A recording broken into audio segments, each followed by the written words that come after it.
The price of silence.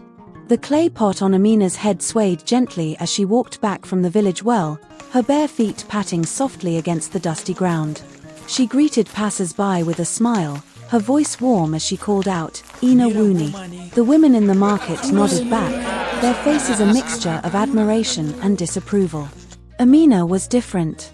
Unlike the other girls in their Hausa community, she was outspoken and curious, her ambitions far beyond the narrow confines of tradition. At 19, she was a model student, excelling in her studies and dreaming of becoming a teacher. But her boldness did not sit well with everyone, least of all her mother, Hajia Safiya. Hajia Safiya was a widow of great influence and pride, a woman whose reputation for discipline and authority was well known. She had raised her children with a strict hand, ensuring they adhered to the customs that governed their lives. To her, Amina's defiance was not just a challenge to her authority but an insult to the family's honor. A childhood of promise. As a child, Amina had always been different. While other girls spent their days fetching water or preparing meals, Amina was often found sitting by the village cleric, learning how to read and write. Her father, before his untimely death, had encouraged her. "You're special, Amina," he would say. "One day, you'll make us proud." But after his passing, Hajia Safiya became stricter, determined to mold Amina into the obedient daughter she believed was necessary to uphold their family's name. Despite her mother's resistance, Amina found ways to continue her education, sneaking books into the house and studying late into the night by the light of an oil lamp. A clash of wills. The turning point came when Hajia Safiya announced Amina's engagement to Alhaji Soni, a wealthy trader in his 50s. "He will take care of you, and the family will prosper," her mother declared, her tone leaving no room for argument. Amina's heart sank. "Mama, I don't want to marry him. I want to finish my education and become a teacher. Please, let me follow my dream." Her mother's face darkened. "Dreams don't feed families, Amina. This is what's best for you and for us." Amina's refusal sent shockwaves through their extended family. Relatives visited, elders counseled her, and the village imam gave sermons on the importance of obedience. But Amina stood firm, her courage both inspiring and infuriating those around her. The breaking point. One evening, after returning late from tutoring younger girls in the village, Amina found her mother waiting for her in the courtyard.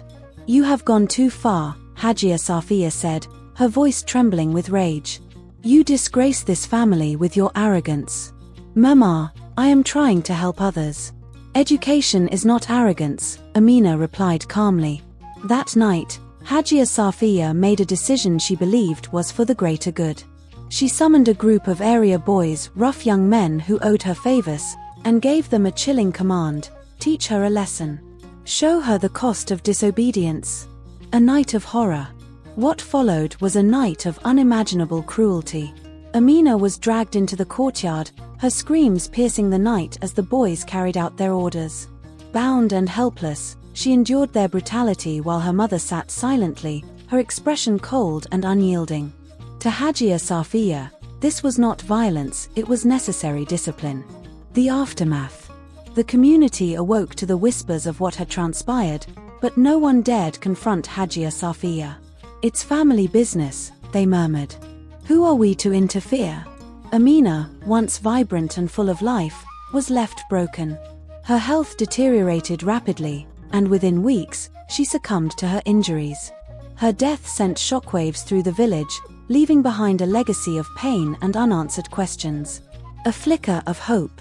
Among those who mourned Amina was Halima, one of her brightest students.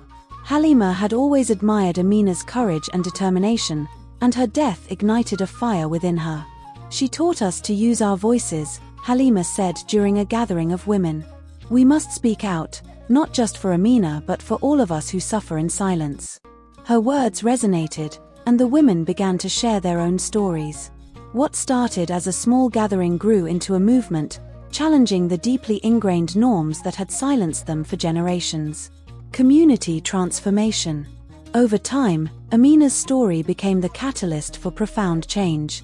Activists and clerics began advocating for girls' education, and local leaders introduced programs to address gender-based violence.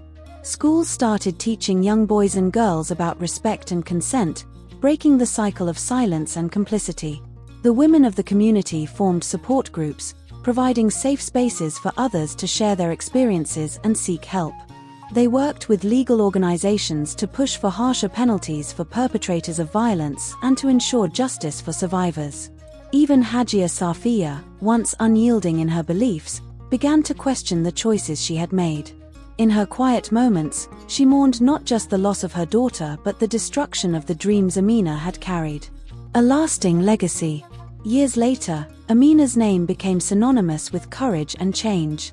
Her story was taught in schools and shared in town meetings, a painful reminder of the cost of silence and the power of resilience.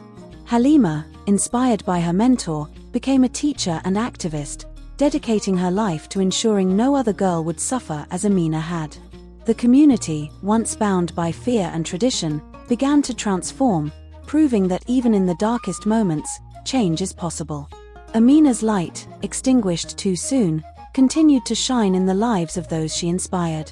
Her legacy was a testament to the strength of the human spirit and the enduring fight for justice.